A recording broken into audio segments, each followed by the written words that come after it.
গলির মোড়ে গিয়ে দেখি হাফ চালই হাঁটুতে মুখ গুজে বসে আছে আমার ছেলেটা।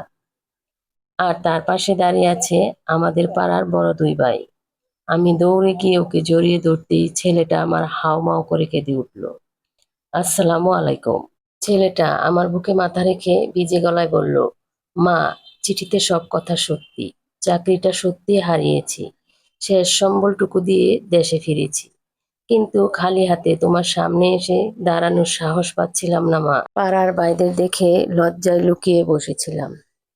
ওর কথাটা শুনে আমার চোখ দিয়ে অজরে পানি ঝরতে লাগলো।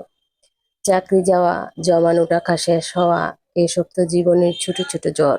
কিন্তু ছেলেটা যে সব কষ্ট সহ্য করেও সহি সালামতে আমার বুকে ফিরে এসেছে, একজন মায়ের কাছে এর চেয়ে বড় উপহার আর কি হতে পারে। আমি ওকে শক্ত করে ধরে বললাম, পাগল ছেলে, তুই যে বেঁচে আছিস, আমার ঘরে ফিরেছিস, এটাই আমার সব।